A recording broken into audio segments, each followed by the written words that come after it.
Ooby-doo, it's everyone's favorite boomer and vintage lens enthusiast, and today we're going to look at the original FD mount type lenses that I have in my collection and I could recommend to anybody.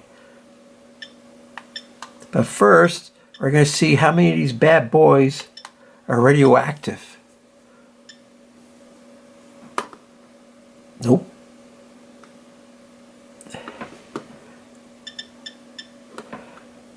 How about this one?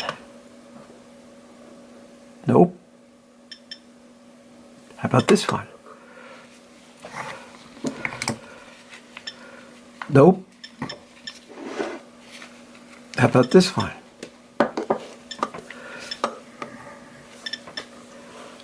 Nope. Where is it? Nope. Uh-oh.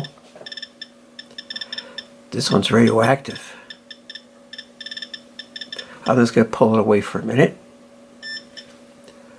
Okay, stop beeping. Oh, this one's radioactive too. Really radioactive. You'll have to take my word for it. It's made in Russia. How about that? So let's take this one. Canon lens FD 17mm 1:1.4 SSC. This is a super wide angle. It's old school. It's a little scruffy looking, but the optics are good. And look at that, that's buttery smooth. Let's look at the f-stops. Half f-stops, oh my God. Even between 16 and 22, cool. This is sort of like an expensive lens. This is like a collector's item. And you know what, for 17mm it's worth every penny. Let's look at this one, which is also radioactive. Canon lens FD 35mm 1:1.2. 1:1.2. This is the lens that has a concave front element. 99% of all lenses are convex in the front. So there you have it. It's radioactive. This is a pricey lens. It's sort of like a collector's item. There's 3 variants. Half f-stops. It only stops down to 16. Buttery smooth. Wow. All right, let's look at this one. Oh, let's put this lens cap back on. Canon lens FD 50mm 1:1.4 SSC. It's got a piece of dust on it. Let's see. Half f-stops. These are all old school, totally metal, although they all have like rubber rings for the focusing grip. Buttery smooth. Okay. Notice that this 35mm f2 is slightly bulkier and longer than the 50mm 1.4. Oh, guess what? They take the same lens hood that I didn't know. I could have went to a car show, and if I'd known that, I could have put this lens hood on it. It's a bayonet type, so I'm a dope. What can I say? All right, let's move on to this one. This isn't an FD lens. This is an FL lens. FL lenses came before FD, but if you can see, they're exactly the same. They have the same mount. They have the same silver ring. They have that same construction, buttery smooth, no backlash, no nothing. Oh, but look at where they put the apertures in the front.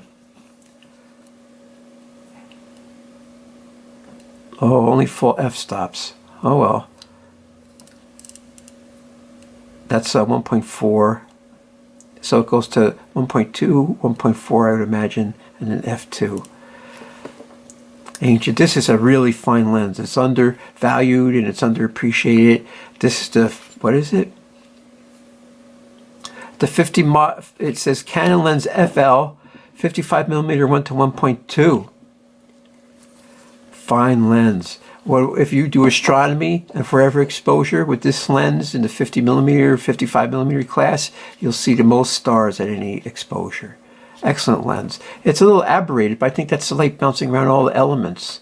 So if you look at the dim stars, they're point-like. It's only the bright stars that look aberrated because I guess they're overexposed. So we have this lens. This is a weird lens. If you look at all the other construction, well, this is a zoom lens too. See that? It slides up and down the barrel rather than most of them. I don't know how to describe it, but this is really weird that they have this open design. I guess that's for cheap manufacturing. Let's see. Oh, half f-stops even between 16 and 22. Cool. Oh, full f-stop there. Oh, there's a half. So it's a 28 to 50 millimeter lens FD 3.5 SSC. That's just their coating, the type of what they call multi-coating. It has a macro switch that you have to be at 28, and you go past that, you do macro stuff. Now let's look at this. Oh, it's got some backlash in the focusing mechanism. Although this is all metal that I could determine, there's tiny little scratch marks, and you can see there's metal underneath. But this is when I they were changing over to the manufacturing that goes into new FD mounts. All right. There's supposed to be plastic bushings in there. They wear out, and you're just screwed. Okay. Now this lens. Oh my God. Canon lens, made in Japan. Canon lens FD 135 2.5. This is a beautiful lens, and it takes beautiful pictures from 2.5. Oh, it's got a built-in lens hood. I thought it was going to be a flare beast, but it's actually pretty flare resistant. But I used the lens hood anyway. Let's see. 2.5. I have some of these on adapters, so it makes it easier for me to just slap them on a camera. Oh, half f-stops. Oh, a half f-stops, and it stops on the f22. What does this focus down to? I think that's pretty lame, slightly under 5 feet. So that's pretty lame, but what can you do? It's a fine performer, excellent optics. This should be an L lens, but it isn't. Well, let's look at this one. This is the 28 to 50. Oh, that goes down to less than 3.5 feet. That's pretty cheesy. This is the 55 1.2. What does this go down to? Less than 2 feet. Well, that's not too shabby. It's not great, but it's not beastly either. This is the 50 millimeter 1.4. What does this focus down to? Oh, that's better. Less than 1.5 feet. That's pretty good. This is 1.4 also. Let's look at this 35 millimeter f2. This is 35 millimeter f2. Focuses down to less than 1 foot, which I think is pretty good. That's like an industry standard in the day. Let's see about this bad boy. This is a 17 f4. It focuses down to less than 0.9 meters, 9 feet. Sorry, 0.25 meters. That's it makes for interesting perspectives. So what can we say about these lenses? Except for this one, which has this weird backlash in the focusing mechanism. All of them are like old school mechanical build, great optics. Any one of these lenses is a great lens if you want to slap on a vintage camera, whether it's full frame or not. These are great lenses.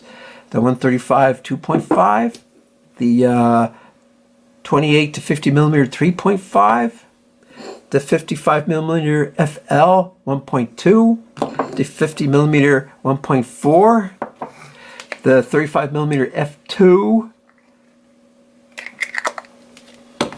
and the 17 millimeter f4. Now, the 17 millimeter f4 and these are pretty pricey. These are all very reasonable. Even this is reasonable. You can find these reasonably priced in really good condition. It's my opinion that I would rather have a old FD lens than the new FD lens, because almost all the ones I got, even though they say they're in excellent condition, they have varying degrees of this backlash. So they changed some sort of manufacturing. These are probably machined helicoils, and these probably have plastic bushings in them.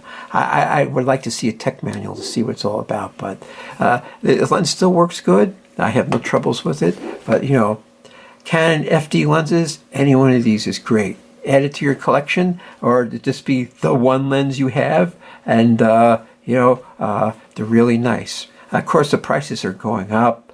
I guess all the good ones are being cherry picked out. I don't know what the turnover rate is, how long people hold on to a lens. Maybe they buy it, experiment with it, and then sell it again. So I don't know how they generate through the used lens economy. But any one of these Canon FD, original FD lenses is great. And they have the silver ring with the red dot. And of course, on all adapters, if you want to remove it, you got to put it in the open position. Then you can take it off. Or conversely, when you do this, you got to put it in a lock position. And you always got to make sure that the red dot is as far over as you could get it. Or otherwise, there's a little pin that doesn't engage the aperture right, and then it won't stop down much past f8. So just be aware of that. And that's it.